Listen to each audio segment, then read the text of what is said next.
যদি আপনি কাবাব আর হালিম খেতে ভালোবাসেন, তবে জাকারিয়া স্ট্রিট হতে পারে আপনার গন্তব্যস্থল।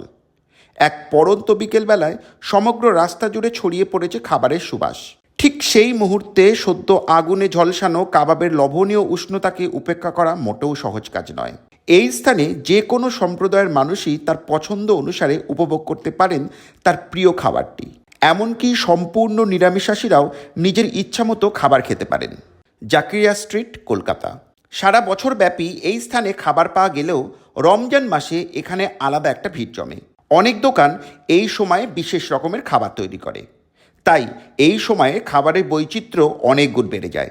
জাকারিয়া স্ট্রিটের ইতিহাসের সাথে জড়িয়ে আছে কলকাতার ইতিহাসের এক গুরুত্বপূর্ণ অধ্যায়। একটা সময় এই অঞ্চল আবাসিক এলাকা ছিল, কিন্তু ধীরে ধীরে এটি বাণিজ্য কেন্দ্রে রূপান্তরিত হয়ে পড়ে। 1910 সালের দিকে ইংরেজদের প্ররোচনায় কিছু অপ্রীতিকর ঘটনাও ঘটে। বহু অসহায় মানুষকে এই স্থান থেকে বিতাড়িত করা হয়েছিল জোরপূর্বক। সেদিন চলেছিল রাজনৈতিক এবং ব্যবসায়িক সমীকরণ। লাভবান হয়েছিল কিছু মুষ্টিমেয় মানুষ, আর প্রতিবারের মতোই অসহায় গরিব মানুষদেরকে তার মূল্য দিতে হয়েছিল। এর ফলস্বরূপ জাকারিয়া স্ট্রিট আবাসিক অঞ্চল থেকে পরিণত হয়ে পড়ল বাণিজ্যিক অঞ্চলে। সে ইতিহাস আজ আর আলোচনা করছি না। জাকারিয়া স্ট্রিটের সব থেকে প্রিয় খাবার হলো হালিম, তবে কাবাবও বেশ জনপ্রিয়। জাকারিয়া স্ট্রিটের খাবারের দাম অনেকটাই নির্ভর করে আপনি কি খাবার খাচ্ছেন আর কোন দোকান থেকে খাচ্ছেন তার উপর। এখানে সব থেকে সস্তা খাবার হলো ফল, শরবত, আর দামি খাবারের তালিকায় রয়েছে বিরিয়ানি, হালিম ও মাংসের ভিন্ন ভিন্ন পদ। জাকারিয়া স্ট্রিটে অনেক ভালো দোকান আছে। যে কোনো ভালো দোকানে গিয়েই আপনার উচিত মেনু কার্ডটা ভালো করে দেখে নেওয়া এবং আপনি কি খেতে পছন্দ করেন সেই অনুযায়ী কিন্তু আপনার অর্ডার দেওয়া উচিত। তবে আমার নিজের প্রিয় দোকান দিল্লি 6।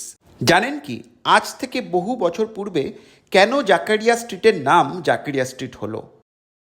এই অঞ্চল তথা এই স্ট্রিটের নামকরণ করা হয়েছিল হাজি নূর মোহাম্মদ জাকারিয়া নামের এক মুসলিম ব্যবসায়ীর নাম অনুসারে। তিনি ছিলেন কোচি মেমন সম্প্রদায়ের সদস্য। একটা সময় তিনি এই এলাকায় বসবাসও করতেন। গড়ে একজন মানুষ 200 থেকে 300 টাকা খরচে খেয়ে আসতে পারেন এই অঞ্চল থেকে। দেখা মিলবে অনেক ফুড ব্লগারের সাথেই। পাশে রয়েছে নাখোদা মসজিদ, অপূর্ব সুন্দর এক মসজিদ যা আকবরের সমাধিকে অনুসরণ করে তৈরি হয়েছিল। নাখোদা মসজিদ নিয়েও আমি একটি ভিডিও করেছি, চাইলে দেখতে পারেন ওই ভিডিওটি। জাকারিয়া স্ট্রিটে যাওয়ার জন্যে আপনি মেট্রো রেলে যেতে পারেন। সোশ্যাল মিডিয়ার কল্যাণে এই যুগে পথ চিনে নেওয়াটা খুবই সহজ। তবে আমার মতে জাকারিয়া স্ট্রিট যেতে গেলে সব থেকে ভালো হয় যদি আপনি সেন্ট্রাল মেট্রো স্টেশনে নামেন। এই রাস্তার সাথে জড়িয়ে আছে কলকাতার এক ইতিহাস। দেশকে ভালোবাসতে জানতে হবে দেশের ইতিহাসকে।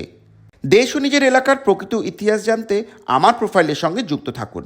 ভিডিওটি ভালো লাগলে শেয়ার করবেন, কাছে থাকবেন, পাশে থাকবেন। ইতি আপনাদের শোভন। ধন্যবাদ।